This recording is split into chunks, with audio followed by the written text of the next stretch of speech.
Okay, so let's say you're a famous artist, right? And one of your creations is old now. How old? Let's say 25 years. 25 years is a pretty long time. How might you celebrate your creation being that old?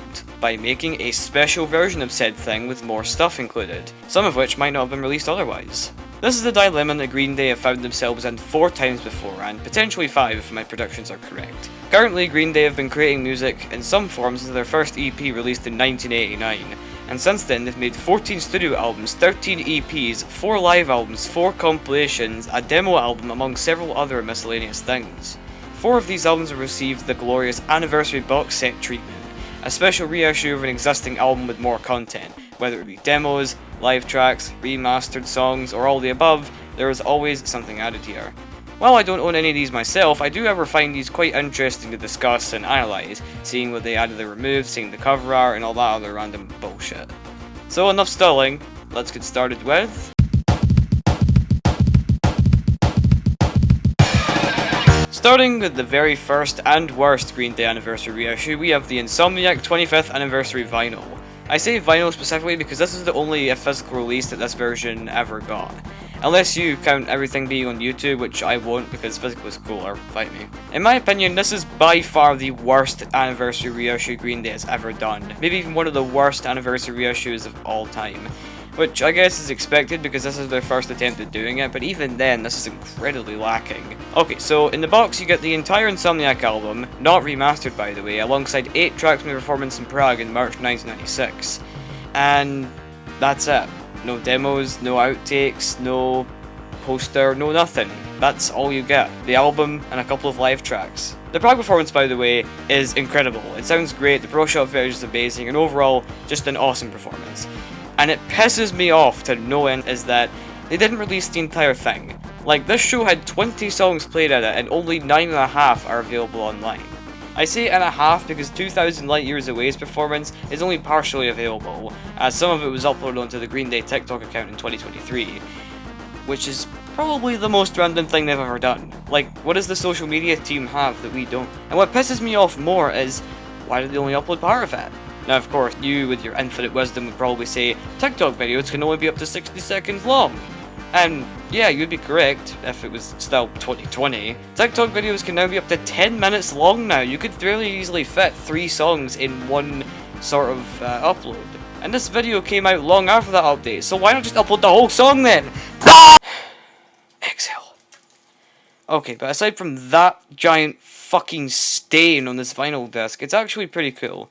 My favourite part definitely would be the cardboard sleeve the vinyl comes in. Unlike the regular one, this cover is holographic. Wow, big whoop. One final note is that FOD's performance was released on the Foot and Mouth live EP and was never released again. 2 out of 10.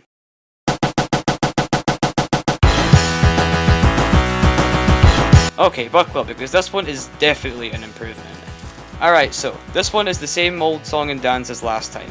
New cover art, remastered album, and a live concert included. Except this time, they actually tried. How exactly? Well, the quantity is definitely an improvement. Not only do we have the entirety of Nimrod, probably remastered, I don't know, but we also have a plethora of demos, something the Insomniac set wished it had. And thanks to those demos, we even have a couple of unreleased songs here. Trey Polka, Allison, and When It's Time being the main examples. Sure, Trey Polka is a joke song, Allison is a cover, and When It's Time was already demoed during the Dookie sessions. It was eventually included on the American Idiot Broadway cast recording or whatever, but that's still cool, alright? Leave me alone. On top of that, we also get one of Green Day's best performances of all time, The Electric Factory, officially released in full for the first time. Nimrod fans rejoice. On top of all of that, this album was also released on more than one format, being available on both CD and vinyl, as well as being available digitally. Not that there's really any advantage to that, but I don't care, it's cool regardless. 8 out of 10.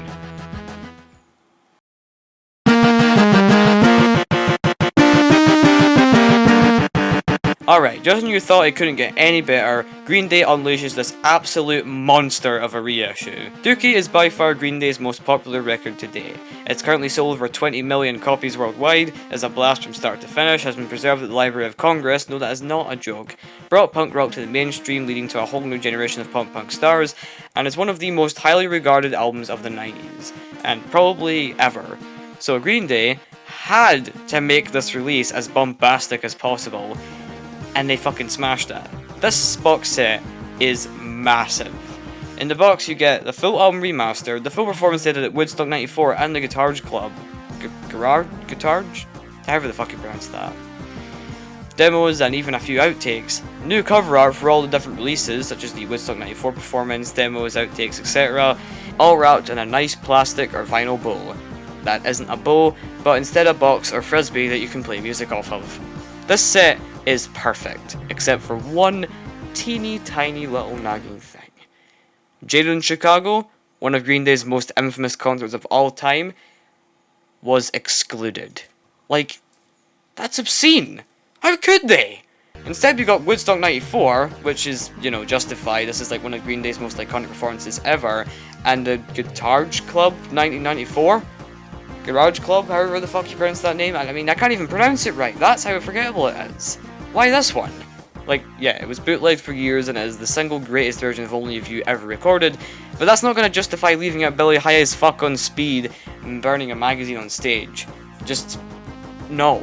Overall, a 9.9 out of 10. Literally the closest you could get to being perfect, except for that teeny tiny little blemish. Aside from that, absolutely amazing product.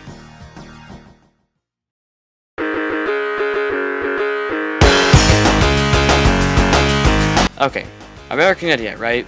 One of music's most iconic records today, one of the most influential albums of its decade, the incredible, influential, politically charged pop-punk rock opera that took over the world in the mid-2000s. How on earth would you celebrate the anniversary of one of the biggest albums of all time? Well, you just released the Dookie 30th anniversary box set, but reskinned and with a few more things. Of course, with an album as bombastically impressive as American Idiot, Green Day would have to pull out all the stops to ensure this one lives up to the hype. And did they do it successfully? Well, in the box we get American Idiot the album, fully remastered. Duh. Demos, no outtakes though, that sucks. A few unreleased songs, plus a few more segments of Homecoming which stretch out the whole thing to 12 minutes. Built in a Bible, the Irving Plaza concert in 2004, a poster, Billy's red tie for some reason, I don't know, among other things.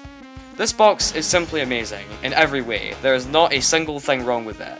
But I do think Dookie 30 is better, which is totally biased because I think Dookie is the better album compared to the two of them, and that's why I think that. But overall, in terms of content, American Idiot 20 is better. 9 out of 10.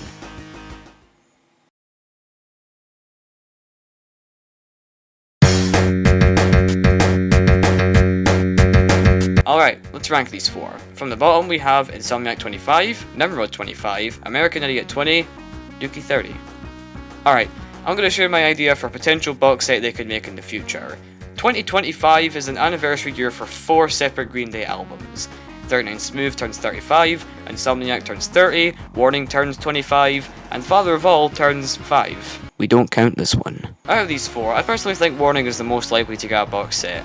Warning is a massive fan favourite album, and I personally think it would be amazing if it were to receive a box set in, say, 2026 or something. Sure, it would be out of season, but so were the Nimrod and Dookie boxes, and nobody complained there. So I'm gonna read over what I think it would be like. And to be perfectly honest, I couldn't be bothered to draw everything I wanted to, so I'll just have some Warning era concert footage in the background alongside the album covers of the different releases included in here. The full album remastered to perfection. No doubt, we've been listening to the same mix for 25 years now, we need a new version. Demos and potential outtakes if they exist. A 30-something page book about Warning's production, handwritten later by Green Day themselves. Tune in Tokyo Live EP. Warning Tour 2000 album. Because that would be fucking awesome. A 40-inch poster of the album cover of Warning without the text. Other cool knickknacks. Now doesn't that just sound fucking cool? I sure think so. Well, I'm not really sure how to end this, so I'm just gonna say bye and bail. Yippee!